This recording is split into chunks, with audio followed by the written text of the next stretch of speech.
నమస్తే welcome to Shri power news ముందుగా headlines నమస్తే welcome to V digital news ముందుగా హెడ్లైన్స్ మహారాష్ట్ర ఎన్నికల్లో ఘన విజయం సాధించిన మహాయుతి కూటమికి అభినందనలు తెలిపిన డిప్యూటీ సీఎం పవన్ కళ్యాణ్.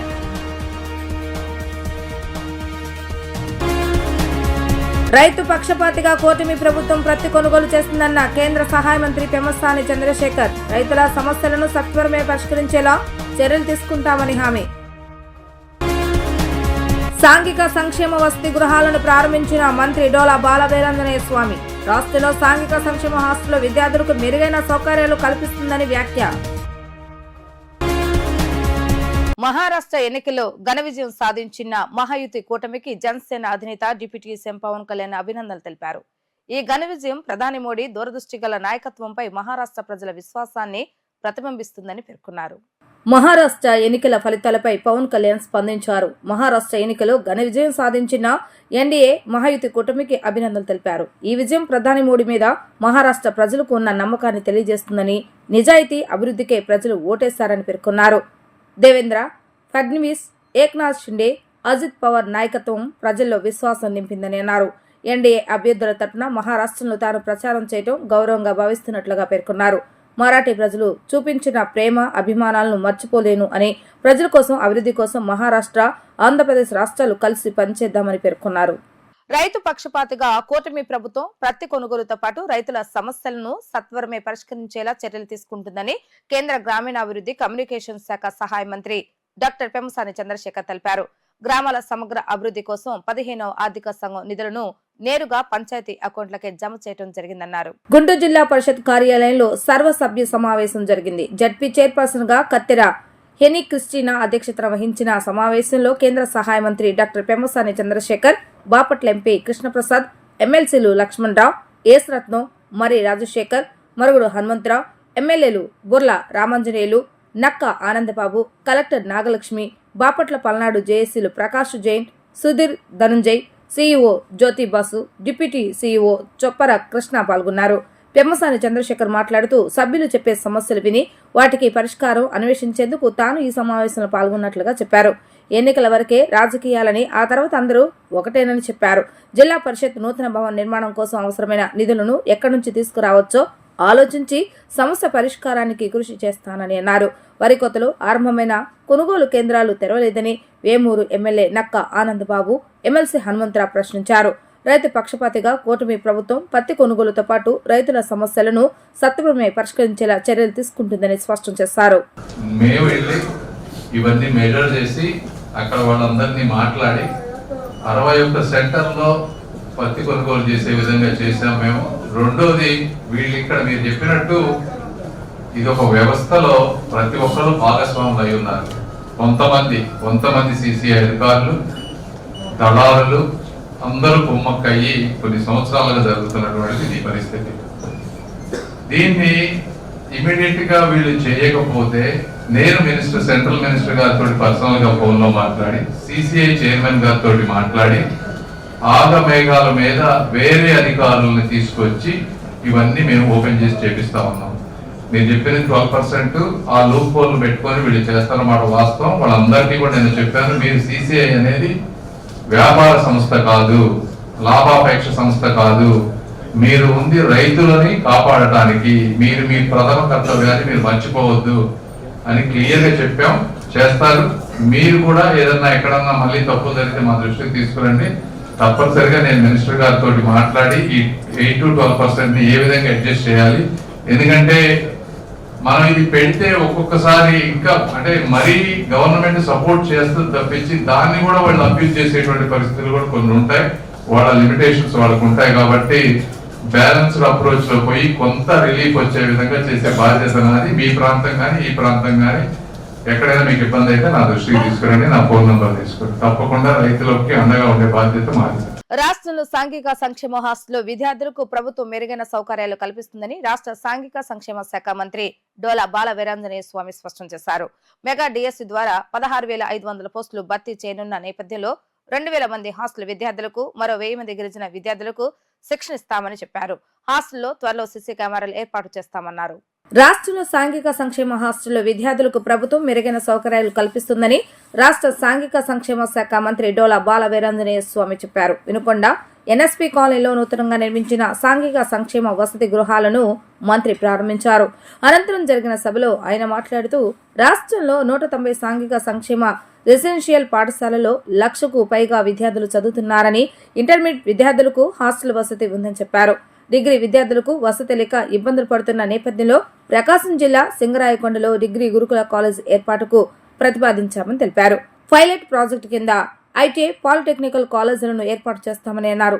సాంఘిక సంక్షేమ రెసిడెన్షియల్ విద్యా సంస్థల్లో చదివిన వారికి ప్రత్యేక శిక్షణ ఇవ్వడం ద్వారా 42 మంది నీట్ ద్వారా ఎంబీబీఎస్ సీట్లు సాధించారని, 60 మంది ఐఐటీ సాధించారని తెలిపారు. ఆనాడు చంద్రబాబు నాయుడు గారు ముఖ్యమంత్రిగా ఉన్న సమయంలో ఈ బిల్డింగ్ కోసం 6 కోట్ల రూపాయలు కేటాయిస్తే మళ్ళీ ఆ రోజు ఫౌండేషన్ వేసినటువంటి శాసనసభ్యులు ఈ రోజు ఈ కార్యక్రమానికి సభాధ్యక్షగా ఉండి ప్రారంభించడం అనేది ఒక మంచి పరిణామం.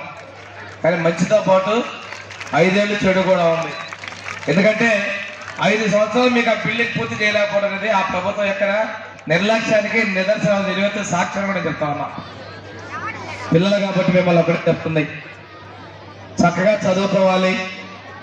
మీ తల్లిదండ్రులు మీ ప్రేమని, మమకారాన్ని దూరంగా పెట్టి మీకు మంచి ఉన్నత స్థాయిలో మీరు ఉండాలనేటువంటి ఒక మహోన్నత లక్ష్యంతో వాళ్ళు మిమ్మల్ని ఇక్కడ పెట్టి చదివిస్తున్నారు. రాష్ట్ర ప్రభుత్వం, సాంఘిక సంక్షేమ శాఖ, ఇక్కడ ఉన్నటువంటి సిబ్బంది అందరూ కూడా మిమ్మల్ని సొంత పిల్లల్లాగా, మిమ్మల్ని వారి పిల్లల్లాగా ప్రయోజనం చేసేందుకు కార్యోన్ముఖులైనారు. ఇది గురు శిక్షణ మధ్య అనుబంధం. ఆనాడు అన్న ఎన్టీ రామారావు గారు ఈ రాష్ట్రంలో ఇటువంటి గురుకులాలు పాత రోజుల్లో మునుల వద్ద రాజులు వాళ్ళ పిల్లలు చదువుకునే విధంగా ఏర్పాటు చేయాలి ఒక లక్ష్యంతో పెట్టేటువంటిది. ఈరోజు సుమారుగా 190 గురుకుల పాఠశాలతో ఈ రాష్ట్రంలో 1,00,000 పైచీలకు విద్యార్థులతో మనం ఉన్నాం. ఇంటర్మీడియట్ స్కూల్స్ ఉన్నాయి, సపరేట్గా ఇంటర్మీడియట్ స్కూల్స్ ఉన్నాయి. వచ్చే విద్యా సంవత్సరం నుంచి ఆడపిల్లల కోసం ప్రత్యేకంగా ఒక డిగ్రీ కాలేజీ కూడా మా సింగరాయకొండలో నేను బురేపల్లికి ఏర్పాటు చేస్తా ఉన్నా. ఎందుకంటే ఇంటర్మీడియట్ అయిన తర్వాత కొంతమంది పిల్లలు పెళ్లిళ్ళకి వెళ్తున్నారు. అటువంటి పరిస్థితి లేకుండా వాళ్ళ భద్రత కోసం వాళ్ళు చదువుకునే హక్కు ఉండాలనే ఉద్దేశంతో నిర్ణయం కూడా తీసుకున్నారని కూడా తెలియజేస్తున్నాం. పైలట్ ప్రాజెక్టు విజయవంతంగా రాష్ట్ర వ్యాప్తంగా కూడా కాలేజీలు తీసుకొస్తామని, అంతేకాకుండా సాంకేతిక ఐటీఐ, పాలిటెక్నిక్ కాలేజీలు కూడా గురుకుల పాఠశాలలో తీసుకురావాలనే లక్ష్యంతో ఉన్నామని మీకు తెలియజేస్తాం. ఈ సంవత్సరం మన పిల్లలు మొట్టమొదటి అటెంప్ట్ లోనే 42 మంది ఎంబీబీఎస్ సీట్లు సంపాదించారు. ఐఐటి, నీట్ అకాడమీలు 3 ఉన్నాయి. ఈ 3 నుంచి 42 మంది ఎంబీబీఎస్ సీట్లు తొలి అటెంప్ట్ సంపాదించారు.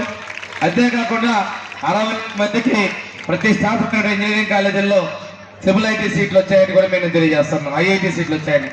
ఆదాని నుంచి 1750 కోట్ల ముడుపులు తీసుకున్నట్లుగా అమెరికాలో కేసు నమోదైన నేపథ్యంలో జగన్ విచారణకు వెళ్తే ఇక జీవితాంతం ఏపీకి తిరిగి రాలేడని టీడీపీ రాష్ట్ర ప్రధాన కార్యదర్శి బుద్ధా వెంకన్న అన్నారు. ఆల్ ఇండియా పిరిగిపందుల సంఘానికి కొడాలి నాని, వల్లభనేని వంశీ అధ్యక్ష కార్యదర్శులని ఎద్దేవా చేశారు. అధికార మదంతో నాని, వంశీ నోటుకొచ్చినట్లుగా వాగారని ఆగ్రహాన్ని వ్యక్తం చేశారు. నైతిక అర్హత లేని వెధవలు కూడా చంద్రబాబు నాయుడును విమర్శిస్తున్నారని మండిపడ్డారు. అలాంటి వాళ్ళను శిక్షించాలని ప్రజలే డిమాండ్ చేస్తున్నారని ఆయన చెప్పారు. వన్ టౌన్ లో ఏర్పాటు చేసిన విలేకరుల సమావేశంలో టీడీపీ రాష్ట్ర ప్రధాన కార్యదర్శి బుద్ధా వెంకన్న మాట్లాడుతూ నారా భువనేశ్వరిని కించపరిచిన వారికి బుద్ధి చెప్పాలని కోరారు. కొడాలి నాని, వంశీ వంటి వెధవలను చూసి పోసాని కూడా అడ్డగోలుగా వాగాడన్నారు. పోసాని రాజకీయాలు వదిలేశానంటే మాత్రం చేసిన తప్పులు పోతాయా అని ప్రశ్నించారు. వైసీపీ పాలనలో అడ్డగోలుగా మాట్లాడిన వారందరూ జైలుకు వెళ్లాల్సిందేనని, శిక్ష అనుభవించవలసిందేనని వ్యాఖ్యానించారు. బాతిరెడ్డి గురించి తామెప్పుడు మాట్లాడలేదన్నారు. వంశీ, పోసాని, కొడాలి నాని, దేవినేని అవినాష్ క్షమాపణలకు అర్హులు కారన్నారు. వాళ్లలాగా తాము పదవులకు, డబ్బులకు అమ్ముడుపోయే వ్యక్తులం కాదన్నారు. వెల్లంపల్లి చరిత్ర ఏమిటో విజయవాడ ప్రజలకు తెలుసని మస్కా కొట్టినా, మాయమాటలు చెప్పినా వదిలేది లేదన్నారు. టీడీపీ కార్యకర్తలను ఇప్పుడు టచ్ చేస్తే చెయ్యి తీసేస్తారంటూ హెచ్చరించారు. ఇలాంటి వెధవలకు శిక్షలు పడితే ఇతరులకు గుణపాఠం అవుతుందని ఆయన ఘాటు వ్యాఖ్యలు చేశారు. అసెంబ్లీలో ఏ చంద్రబాబు నేను మాట్లాడుతుంటే వెళ్ళిపోతావేంటి అన్నాడు. ఇదే నానిగాడు చంద్రబాబు గారిని అసెంబ్లీలో ఎన్నో మాట్లాడినాడు. ఆ మాటలో ఆయన్ని మా నోట్లో మేము చెప్పలేం. నువ్వు బతుకుండి వేస్ట్ అన్నాడు.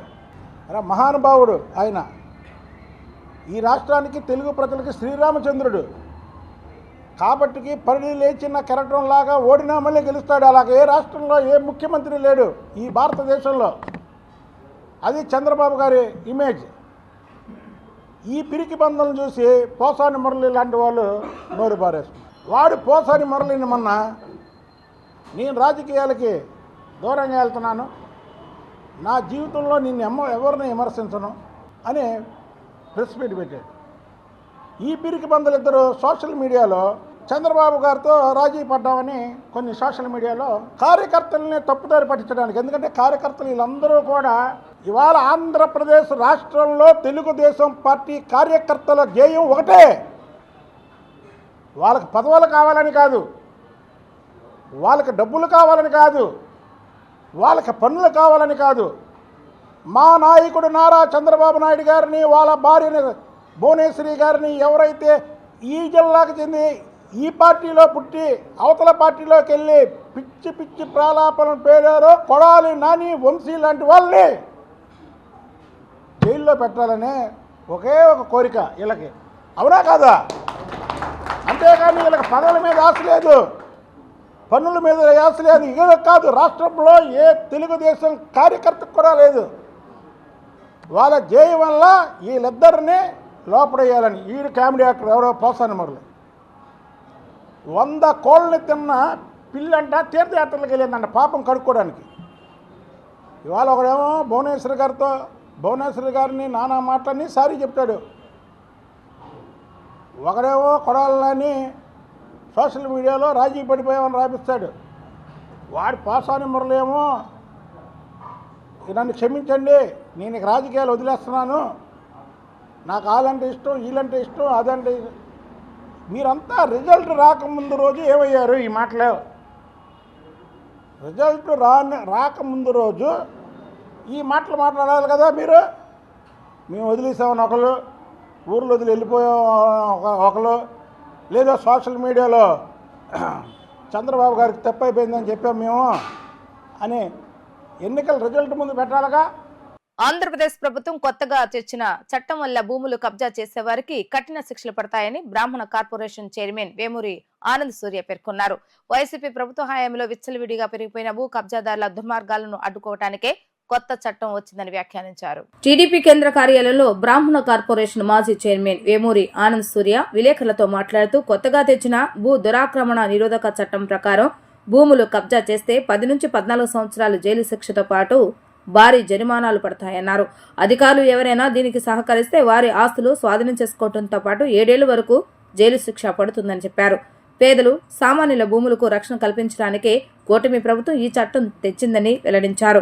జగన్ రెడ్డి హయాంలో రాష్ట్రం నలుమూలల భూ కబ్జాలు విపరీతంగా పెరిగిపోయాయని, రాత్రికి రాత్రి భూ రికార్డులు మార్చివేసి భూములు కొట్టేశారని ఆరోపించారు. ఉత్తరాంధ్రలో వైసీపీ మాజీ మంత్రి బొత్స కుటుంబం 2000 ఎకరాల భూమిని కొట్టేసిందన్న ఆరోపణలు వచ్చాయని గుర్తు చేశారు.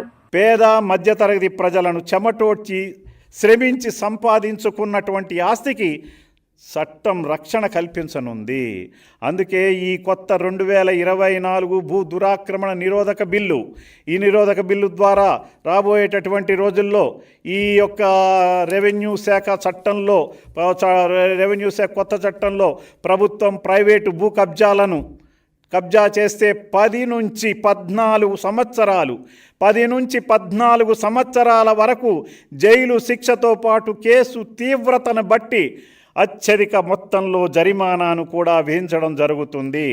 కబ్జా కోరలకు సహకరించి ఉద్దేశపూర్వకంగా తప్పులు చేసిన అధికారులపై, కబ్జా కోరులకు సహకరించి ఉద్దేశపూర్వకంగా తప్పు చేసిన అధికారులపై కొత్త చట్టం కఠిన శిక్షలు అమలు పరుస్తుంది. అదే 2024 భూ దురాక్రమణ నిరోధక బిల్లు 2024 అని మరొక్కసారి తెలియజేస్తున్నా. భూ కబ్జాలో అధికారి పాత్ర ఉందని నిరూపితమైతే వారికి 1 ఏడాది నుంచి 7 ఏళ్ల వరకు జైలు శిక్షతో పాటు వారి ఆస్తులను కూడా స్వాధీనం చేసుకునే దిశగా కూటమి ప్రభుత్వం, నారా చంద్రబాబు నాయుడు గారి ప్రభుత్వం పనిచేస్తుందని ఈ సందర్భంగా నేను తెలియజేస్తా ఉన్నా. ఇప్పటికైనా భూ కబ్జాలు పాల్పడిన వాళ్ళందరూ ఈ కొత్త చట్టం యాక్షన్ తీసుకునే లోపల స్వచ్ఛందంగా ఎవరి భూములను వారికి ఇచ్చి తప్పు ఒప్పైపోయిందని చెప్పి ప్రభుత్వానికి సరెండర్ కావాలని నేను డిమాండ్ చేస్తూ ఉన్నాను. ఈ యొక్క కొత్త భూ దురాక్రమణ నిరోధక చట్టం ద్వారా పేద ప్రజలకు, ఆంధ్ర రాష్ట్రంలో ఉన్న పేద ప్రజానీకానికి చెమటోడ్చి కష్టపడి సంపాదించుకున్న తమ భూములను రక్షించడానికి చంద్రబాబు నాయుడు గారు నడుం కట్టుకున్నారు. వారందరికీ న్యాయం జరిగేలాగా కూటమి ప్రభుత్వం పనిచేస్తుంది, చంద్రబాబు నాయుడు గారు పనిచేస్తుంది అనేటువంటి విషయాన్ని మరొక్కసారి మీడియా ద్వారా సభాముఖంగా అందరికీ కూడా నేను తెలియజేస్తా ఉన్నాను అనేటువంటి విషయాన్ని మీకు తెలియజేస్తున్నా. గత ప్రభుత్వంలో వైసీపీ నాయకుల దౌర్జన్యంకు ఎంతో నష్టపోవటం జరిగిందని మాదాల శ్రీనివాసరావు అన్నారు. తన ఆస్తులను ధ్వంసం చేసిన మాజీ ఎమ్మెల్యే వల్లభనేని వంశీపై చర్యలు తీసుకోవాలని ఆయన డిమాండ్ చేశారు. గత వైసీపీ ప్రభుత్వంలో 2023 సంవత్సరంలో బాపులపాడు మండలం తిప్పనగుంట గ్రామానికి చెందిన తెలుగుదేశం పార్టీ నాయకులు మాదాల శ్రీనివాసరావు అరుగోలను గ్రామంలో నిర్వహిస్తున్న ఎరువుల షాపును అక్రమంగా అప్పటి వైసీపీ ఎమ్మెల్యే వల్లభనేని వంశీ తనను వైసీపీలోకి రావాలని బలవంతం చేశారని తెలిపారు. తాను ఎంతటికీ పార్టీ మారనని చెప్పడంతో తన ఆస్తులపై దాడి చేసి ధ్వంసం చేశారని అన్నారు. తనకు న్యాయం జరగాలని ఆయన డిమాండ్ చేశారు. ఈ ఘటనపై టీడీపీ నాయకులు మాదాల శ్రీనివాసరావు మాట్లాడుతూ టీడీపీలో ఉన్న తాను గత ప్రభుత్వంలో వల్లభనేని వంశీ వైసీపీలోకి రావాలంటే బలవంతం చేశారని తెలిపారు. తాను టీడీపీ పార్టీని వీడేది లేదంటూ తెగేసి చెప్పడంతో తన ఆస్తులపై దాడి చేసి ధ్వంసం చేశారని ఆరోపించారు. 2023 మే 9వ తారీఖున మా నాయకుడు మాదాల శ్రీను గారి ఇక్కడ షాప్ని వల్లభనేని వంశీ వారి అనుచరులు కలిసి ఇది ఆక్యుపై చేసుకున్నారని కొట్టివేయడం జరిగింది. షాపులో సుమారు 50 లక్షల సరుకు ఉంది. వాళ్ళ అనుచరులు అందరూ కలిసి తెల్లవారుజామున వచ్చారు. మేము ఎంఆర్ఓని కూడా అడగటం జరిగింది. అప్పుడున్న నరసింహరావు ఎంఆర్ఓ ఇద్దరు కలిసి వీళ్ళిద్దరు కుట్రపూరితంగా తెలుగుదేశం పార్టీలో యాక్టివ్ పర్సన్ అయ్యాడన్న ఉద్దేశంతో, వాళ్ళకి అనుకూలంగా లేడన్న ఉద్దేశంతో గవర్నమెంట్ ఆఫీసర్ని విఆర్ఓని ఉపయోగించుకొని కొట్టివేయడం జరిగింది. కొట్టివేసి ఆ సరుకును కూడా ఈ చుట్టుపక్కల ఉన్న వాళ్ళ అనుచరులు అందరూ కలిసి బయటికి తీసుకెళ్ళి అమ్ముకోవడం జరిగింది. ఇంత దుర్మార్గం చేసిన వీరిని కఠినంగా శిక్షించాలని, ఏదో నామమాత్రంగా కేసులు పెట్టకుండా ఒక రైతులకు ఉపయోగపడే ఒక ఫెర్టిలైజర్ షాప్ను కొట్టేశారంటే ఎంత దారుణం ఆలోచించాలి. మేము 2018లో ఈ షాప్ కన్స్ట్రక్షన్ చేసాము. తర్వాత 2018 నుంచి 3 ఏళ్ళు బాగానే జరిగింది. 2023 మే 9వ తారీఖున మాజీ ఎమ్మెల్యే వల్లభనేని వంశీ పార్టీలోకి రాలేదని పార్టీ షాప్ను కూలగొట్టడం జరిగింది కక్షపూరితంగా. ఎంతమేరకు కన్స్ట్రక్షన్ జరిగిందండి మీకు?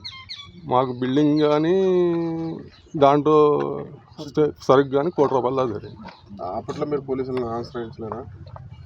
అప్పుడు పోలీసులు మాకు అసలు దగ్గరికి కూడా రాని వాళ్ళు, షాప్ దగ్గరికి కూడా కంప్లైంట్ ఇవ్వడానికి పోలీస్ స్టేషన్కి వెళ్ళలేదండి. పోలీస్ స్టేషన్ మా కంప్లైంట్ పట్టించుకోలేదు అండి, రెస్పాండ్ అవ్వాలి. మేము వెళ్ళాం కానీ వాళ్ళు రెస్పాండ్ మరి ఇప్పుడు రీసెంట్గా మళ్ళీ మీరు రీసెంట్ మా గవర్నమెంట్ వచ్చింది కాబట్టి అప్పుడు లోకేష్ గారిని కలిసి చేస్తే అప్పుడు మన గవర్నమెంట్ వచ్చిన చూద్దామని చెప్పారు ఆయన. ఇప్పుడు దానికి అలా ఇప్పుడు ఇలా జరిగింది. ఇప్పుడు ఎవరి మీద కేసు పెట్టారా? పెట్టాం. వాళ్ళ పేర్లను చెప్పగలరండి? అప్పటి తహసీల్దారు, అప్పటి ఎమ్మెల్యే, తర్వాత లోకల్ నాయకులు, తిప్పనగుంట ఆరుకోవడం, రెవెన్యూ సిబ్బంది, ఆర్ఐలు, విఆర్ఓ. 9వ తారీఖు గత ప్రభుత్వం ఒక కక్షపూరితంగా తెలుగుదేశం పార్టీలో ఒక ముఖ్య నాయకుడిగా వ్యవహరిస్తున్న మాదాల శ్రీనివాసరావు గారి ఫెర్టిలైజర్ షాప్ని అమానుష్యంగా ఎటువంటి నోటీస్ ఇవ్వకోకుండా ఒక ఎంఆర్ఓ గారు, ఆర్ఐ గారు, మిగిలిన వారి సహకారంతో అప్పుడున్న ఎమ్మెల్యే గారు కక్షపూరితంగా పడగొట్టడం జరిగింది. అట్లాగే దానికి ఎటువంటి నోటీసులు జారీ చేయకుండా అర్ధరాత్రి 10ంటికి నోటీసు కాంపౌండ్ వాళ్ళకి అతికిచ్చి దాన్ని తెల్లారిగట్ట 2 గంటలకు పడగొట్టడం, అట్లాగే దీంట్లో ఉన్న సరుకు మొత్తం అట్లాగే ఉండిపోవటం, 50 లక్షల రూపాయలు, ఓన్లీ 50 లక్షల రూపాయలు సరుకు ఉండిపోవటం, అట్లాగే బిల్డింగ్ అది మొత్తం కలిపి ₹1 కోటి నష్టం చేశారు. కేవలం వారితో పాటు పార్టీ మారినందుకు, వారి మాట విన్నందుకు ఈ చర్య చేశారు. ఇది హేయమైన చర్య, అమానుషమైన చర్య. వాళ్ళు చూపించిన సాకు ఏంటంటే ఇది కరెక్ట్గా లేదు, ల్యాండ్ పేపర్ అని చెప్పారు. అట్లాగే అటు కరెక్ట్గా ఉంది, ఇటు కరెక్ట్గా ఉంది, మధ్యలో కరెక్ట్గా లేకపోవడం అనేది శోచనీయమైన విషయం. దీన్ని పరిగణలో తీసుకుని మేము అప్పుడే మా అధిష్టానం దృష్టికి తీసుకెళ్ళాం. వారు యాక్షన్ తీసుకుందాం, గవర్నమెంట్ మారంగానే యాక్షన్ తీసుకుందాం అన్నారు. అట్లాగే మాకు తెలిసిన సమాచారం మేరకు నిన్న కంప్లైంట్ కట్టడం జరిగింది. ఏలూరు కాలువల స్నానానికి వెళ్లిన 2 చిన్నారులు మృతి చెందారు. ఈ విషాద ఘటన బాపులపాడు మండలంలో సీతారాంపురం గ్రామంలో చోటు చేసుకుంది. ఏలూరు కాలువలోకి స్నానం చేయడానికి వెళ్లిన 2 చిన్నారులు మృతి చెందారు. మృతదేహాలను చూసి చిన్నారులు తల్లిదండ్రులు కన్నీరు మున్నీరవుతున్నారు. మృతులు సీతారాం గ్రామానికి చెందిన రెడ్డి అజయ్, పోల యశ్వంత్ కృష్ణగా గుర్తించారు. ఈ ఘటనపై పోలీసులు కేసు నమోదు చేసి దర్యాప్తు చేపట్టారు. మహారాష్ట్ర ఎన్నికల్లో ఘన విజయం సాధించిన మహాయుతి కూటమికి అభినందనలు తెలిపిన డిప్యూటీ సీఎం పవన్ కళ్యాణ్.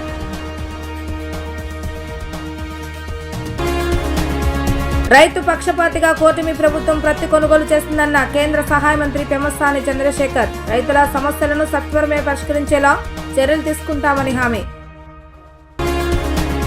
సాంఘిక సంక్షేమ వసతి గృహాలను ప్రారంభించిన మంత్రి డోలా బాలవీరాంజనేయ స్వామి. రాష్ట్రంలో సాంఘిక సంక్షేమ హాస్టల్లో విద్యార్థులకు మెరుగైన సౌకర్యాలు కల్పిస్తుందని వ్యాఖ్య.